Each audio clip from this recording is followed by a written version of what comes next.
nag-order siya ng drone. Alam mo, starter drone lang. So, umorder siya sa Lazada. Ayan. 1,200 peso.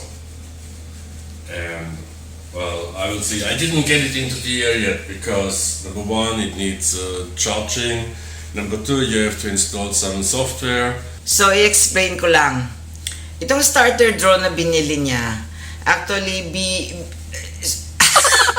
para ma-monitor mo yung camera, you need a phone, you know, a smartphone. Connect it via Wi-Fi. We will try with our, what is this, Redmi. Xiaomi Redmi. Well, first thing I can say, the seller advertised this drone as a Xiaomi drone. It is not. It is some cheap plastic part. It has nothing to do with this famous, well-known brand.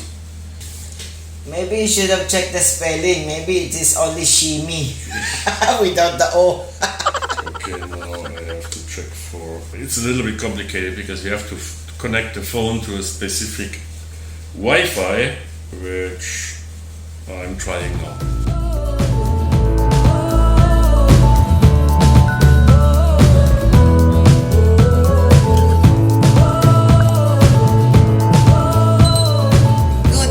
Good morning, it's a rainy morning again. I woke up and the sky is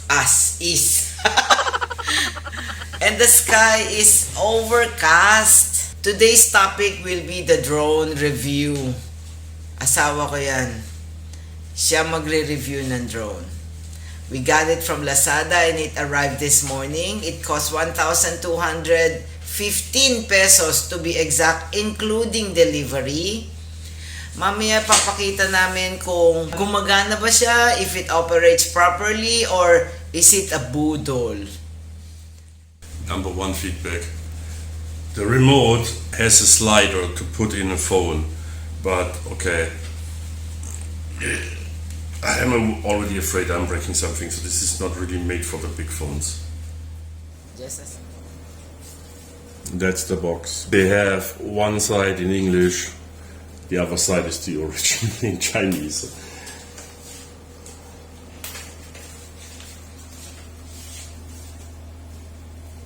Doesn't do anything.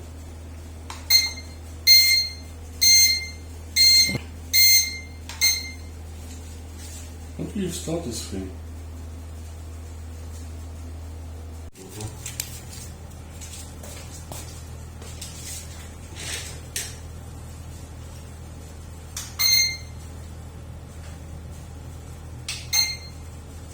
Is there an instruction manual?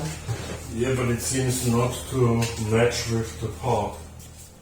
Okay, I found how to start the propellers. Oops, and it already lost one propeller. Hindi pa lumilipad. It's not even flying. It did not even lift an inch off the ground, and you lost a propeller.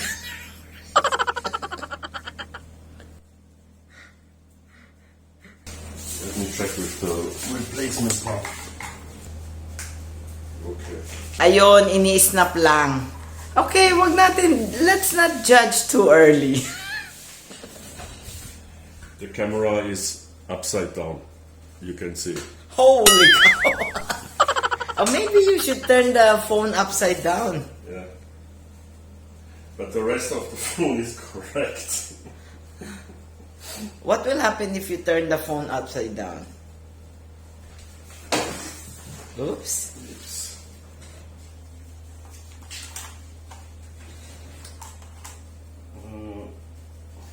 Yeah, the problem is now my remote here is upside down. The camera is now Ayan. correct. Oh, yeah, but maybe this one is upside down. Look on the 30. Here, it's upside down. Ayan, that is to avoid copyright. Maybe we should do it outside in the living room.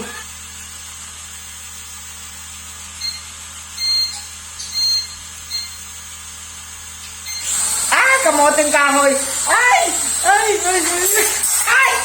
Stop it! Stop it!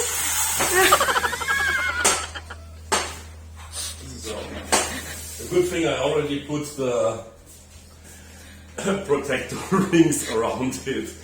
So this thing is not easy to fly. That's Annie, wait, we please. go into a bigger space. It's a good thing we didn't buy the 20,000 pesos. Maybe the 27,000 is easier to operate.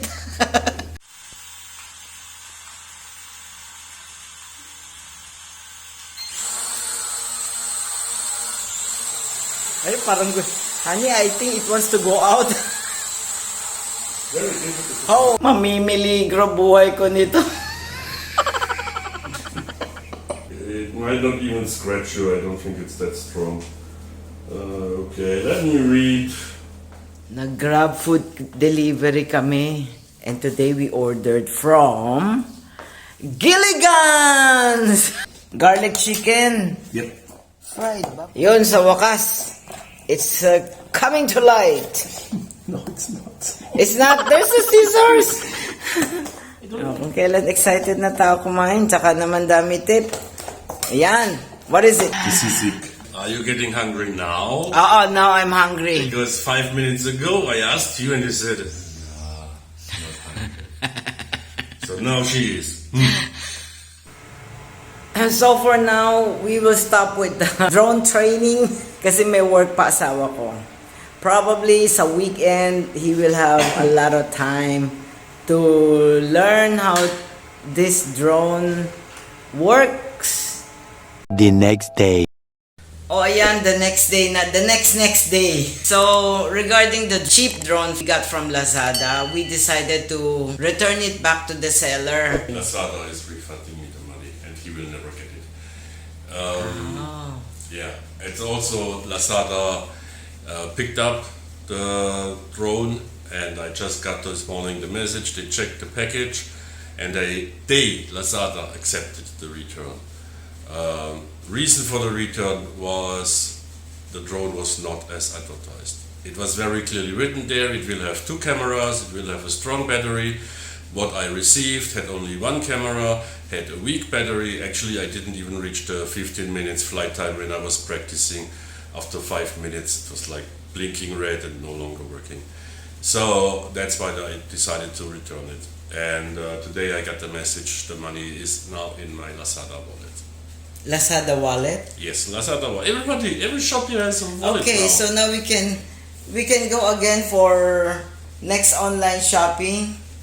Yeah, another drone. Do you still want to buy a cheap drone? No, I will never go into the trap again for a 1,200 peso drone. Whatever the advertisement says, for 1,200 pesos you cannot get something that is really usable. And this cheap drone is kind of difficult to maneuver, to operate, right? Yet the problem was calibration. So normally when the drone lifts up, it should hover. But this drone, it started going forwards and sideways without me touching anything on the remote. And then I tried to follow the manual, how to calibrate it, and it simply didn't work. So that was another reason why I gave up on that specific drone.